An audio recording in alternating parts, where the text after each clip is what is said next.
अस्सलामु अलैकुम वरहमतुल्लाहि वबरकातुहू। आज हम बात करेंगे गुस्ल के बारे में कि गुस्ल कब फर्ज है, गुस्ल करने का तरीका क्या है, अगर गुस्ल ना किया जाए तो इसकी क्या सजा है। दुरूद शरीफ की फजीलत। खातमुल मुरसलीन रहमतुल लिल आलमीन शफीउल मदीन उनसिल गरबीन सिराजुस सकीन महबूब रब्बिल आलमीन जनाब सादिक अमीन सल्लल्लाहु तआला अलैहि वसल्लम का फरमाने दिल नशीन है, जब जमेरात का दिन आता है तो अल्लाह ताला फरिश्तों को भेजता है जिनके पास चांदी के कागज सोने के कलम होते हैं। वो लिखते हैं कि कौन जमेरात और शब जुमा यानी जमेरात और जुमे की दरमियानी शब मुझ पर कसरत से दुरूद पाक पढ़ता है। यानी कि अल्लाह ताला इसमें क्या फरमा रहे हैं, खातमुल मुरसलीन रहमतुल लिल आलमीन क्या फरमाते हैं कि अल्लाह ताला जमेरात और जुमे के दरमियानी शब को फरिश्तों को भेजते हैं अपने बंदों के पास। वो ये लिखते हैं कि कौन सा बंदा हमारा दुरूद पाक पढ़ रहा है। तो आज से हम ये तय करते हैं कि हम जुमेरात और शब जुम्मा नहीं, यानी कि हम हर रोज लाज़मी दुरूद पाक पढ़ा करेंगे इंशाअल्लाह ताला।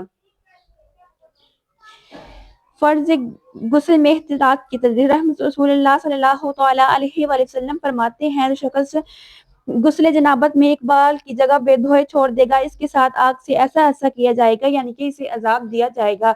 इसमें क्या फरमाते हैं कि जो शख्स गुस्ल भी करता है, अगर गुस्ल करते वक्त अपना एक अज़ू छोड़ देता है, यानी कि हमारे जिस्म का अगर एक बाल भी रह जाता है तो उससे हमारा गुस्ल नहीं होगा, तो उसकी बहुत बड़ी सजा है।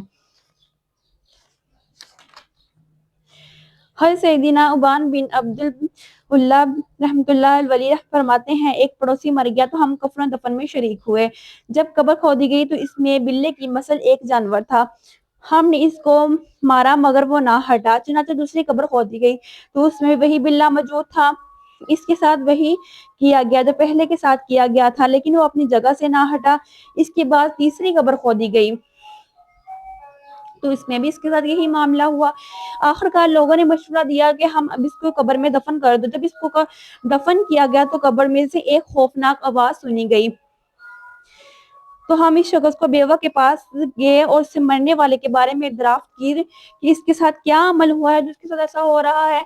बेवा ने जवाब दिया कि गुस्ल जनाबत यानी फर्ज गुस्ल नहीं किया करता था, यानी कि जो गुस्ल इंसान पर फर्ज हो जाता है वो गुस्ल नहीं किया करता था। इसकी वजह से इसके साथ ये मामला हुआ, इसे कब्र में ऐसा अजाब हो रहा है।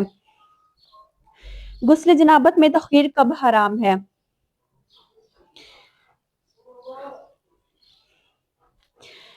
गुस्ल जनाबत में देर कर देना गुनाह नहीं, अलबत्ता इतना तखीर हराम है कि नमाज का वक़्त निकल जाए। चनाचा बहर शरीयत में है जिन पर गुस्ल वाजिब है, वो अगर इतनी देर कर चुकी कि नमाज का आखिर वक्त आ गया, फौरन नहाना फर्ज है, अब तखीर करेगी तो गुनाहगार होगी। इसमें क्या बताया गया है कि अगर हम पर गुस्ल फर्ज है और हमारी नमाज का टाइम निकल रहा है और हम गुस्ल नहीं कर रहे, हमारी नमाज का टाइम निकल गया है, इस मामले में हम गुनाहगार होंगे। यानी कि नमाज के टाइम से पहले पहले गुस्ल कर लेना लाजमी है। गुस्ल करने के कितने फराइज हैं? गुस्ल करने के 3 फराइज हैं। कुर्ली करना, नाक में पानी चढ़ाना, तमाम ज़ाहिरी बदन पर पानी बहाना।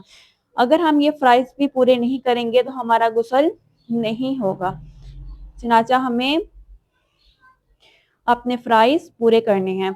गुस्ल के कुर्ली करना, नाक में पानी चढ़ाना, तमाम ज़ाहिरी बदन पर पानी बहाना। गुस्ल करने का क्या तरीका है? बगैर ज़ुबान हिलाए दिल में इस तरह नियत कीजिए कि मैं वाकई हासिल करने के लिए गुस्ल करती हूँ।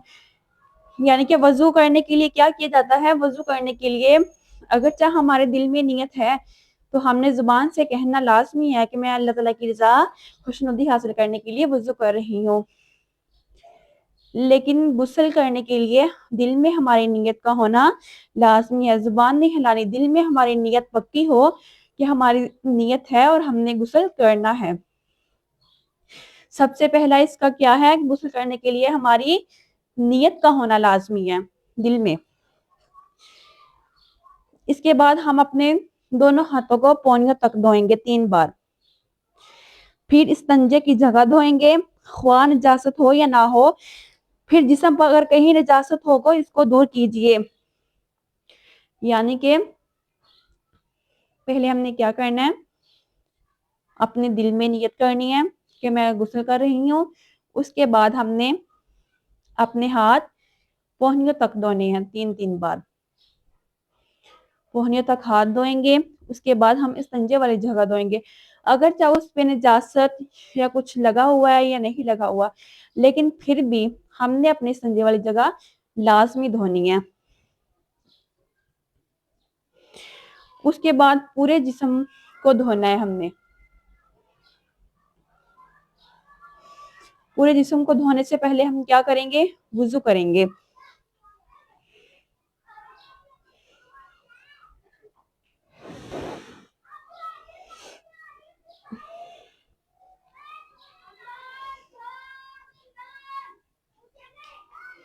اس کے بعد ہم وضو کریں گے. جس طرح ایک کامل پورا وضو کیا جاتا ہے ویسے ہی ہم وضو کریں گے. اس میں وضو کرنے کے بعد ہم اپنا پورا جسم دھوئیں گے. یعنی کہ جسم پر چھینٹے مار لینا،